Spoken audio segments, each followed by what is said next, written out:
Oof! Yo! Good day guys, and ito po muli si Daddy Bean and maligayang pagbabalik sa Daddy Bean channel. Ang daming nagtatalo-talo tungkol dito sa kantang ito, no? Naka-copyright kasi ito ni Lenkan. Lenkan ba yun? Lenka. Oo. Yung isang Australian singer. Naalala ko nun way back, ano bang year sumikat to? Basta, medyo matagal na tong kantang to eh. Paborito namin to ni Mami. Yung ano, yung kinanta niya yung Trouble is a Friend. Okay. And isang mapapansin niyo dito, katunong-katuno naman talaga. Parinig ko sa inyo yung original na kanta. Op. Baka makapirate din tayo.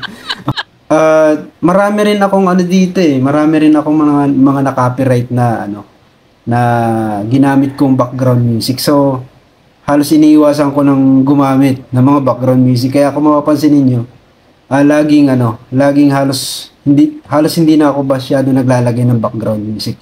Okay, mas maganda sa akin yung natural lang na sound ko, yung sound ng kapaligiran ko, mas maganda yun. Kung yung boses ko, yun na lang yun. Although, pwede naman kung gusto ko na maglagay ng background music, yun nga lang. Pag minsan kasi yung mga non-copyright music, hindi natin nalalaman yun pala ay namo-monetize na sa ibang lugar. So, pag minsan sasabihin ni YouTube, yung ginamit ko nung nakaraang, halimbawa, yung 2 years ago, sasabihin niya, ano yun, pupunahin na niya. Sasabihin, ang kantang ito ay ginagamit na sa isang country at ito ay nakamonetize. So, mamili ka. It's either i-mute mo or i-dispute. Pwedeng ganun.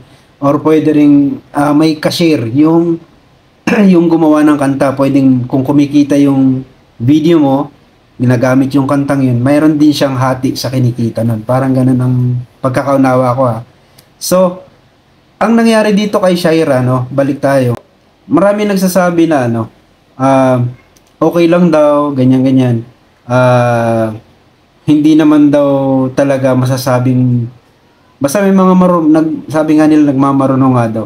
Pero ito na lang yung tingnan nyo guys sasabihin nila pera-pera lang. Pero tingnan nyo to. Halimbawa lang na ako. O kaya yung ibang tao.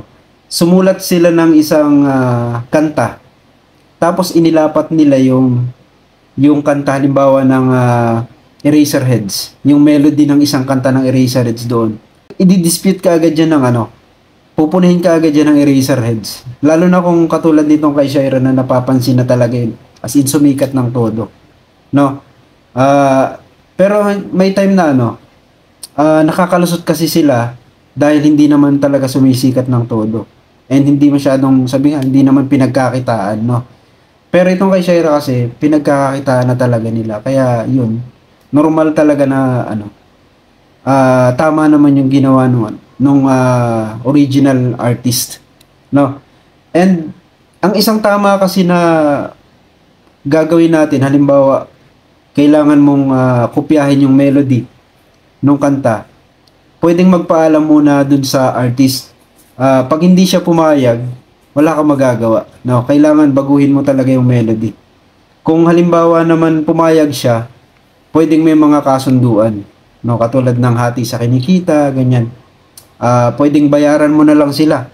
Actually, yung mga kanta guys na galing, halimbawa sa Japan, kakantahin ko yung pinakang lyrics niya. Kailanman ikaw lang ang aking mahal. Yun. Siguro naalala niyo yung kanta yun. And marami pang Pinoy ang nag-revive yun. Vicor, halimbawa, yung pinakang sikat noon na recording company. So yung Vicor, kakausapin nila yung artist dun sa Japan or kung sino man yung humahawak na recording company dun sa artist na yun. At magpapaalam sila na kung pwede ay gamitin nila yung melody ng kanta. No? Depende sa mapapagkasunduan, pwedeng bayaran nila or pwede ring may ibang kasunduan na pareho silang magbe-benefit. Hindi ganun na nangyari dito kay Shaira. So ano nangyari? Nauna yung pagpo-post niya nitong kanta na may lyrics na Pilipino na nilapatan niya dito sa melody ni Lenka, yung Trouble is a Friend nga. So pag pinakinggan nyo talaga yung kanta ni Tony Shira, parehong-pareho ng melody dito sa Walang Binago. May nagsasabi kasi papaano yung kay Andrew E. Papaano yung yung halimbawa yung Banyo Queen. 'Di ba? Halaw naman yun sa Stand By Me. When the night has gone, tama ba yung lyrics? And the land is dark, 'di ba? Yun yung sa Banyo Queen. Ding ding ding ting ding ding ding ting ting ding. Yun yung melody niyan yung pinakang tono nun. Yung kay Andre kasi guys, pag pinakinggan mo, 'di ba? Ang unang intro niya ay ganun. Ting ding ding ting ting ding ding ting. Pagdating dun sa unang dun sa unang bira niya, iba na kaagad. 'Di ba? Ang umpisa niya ay ako'y nasa Malate, alas 7 ng gabi. So, dun pa lang wala na yung melody ng original. So, hindi siya basta-basta masisita dun. Pero at the same time, nag-iisip din ako since malaki yung recording company siguro nito ni Andre, pwedeng binayaran pa rin nila yung company which is kung sino yung humahawak doon or pwedeng kinausap din nila yung artist since gagamitin pa rin nila yung melody nitong Stand By Me. So hindi natin alam pero isang mapapansin natin dun nga sa kanta ni Andre at yung iba pa niyang kanta na ginamitan niya ng mga melody ng mga sikat na kanta which is international yung mga kantang yun ay may pagkakaiba talaga.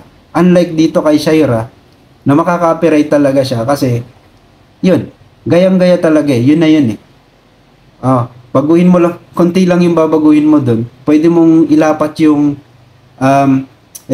pwede mong ilapat yung original na tugtog nung original na kanta ni Lenka at ilapat mo itong kay Shira, yung boses ni Shira, pati yung melody niya, papasok yun. Babagalan mo lang yung tempo at yun, parang nag-cover na rin si Shira in a Tagalog version. Hati kasi yung opinion ng mga Pinoy, since sasabihin nila sumikat, ganyan-ganyan. Pero ang totoo, may nagkamali talaga sila. And aminado ito si Shira dahil may mga statements siya na kinakausap na nila yung original artist. Pwedeng magkaroon sila ng kasunduan dito and mareresolve naman ito since kumikita naman yung kanta. Pero hindi pa rin natin alam kung anong pagkakasunduan nila. Kasi pwedeng, what if kung nagalit si Lenka? Pero parang hindi rin naman siguro ganun. It's a matter of kung ano yung mapapagkasunduan. Parang ganun. Okay guys, so yun, sana man na ibahagi tayo dito and yun. Ingat kayo muli. Umulis Daddy Bean. Oof!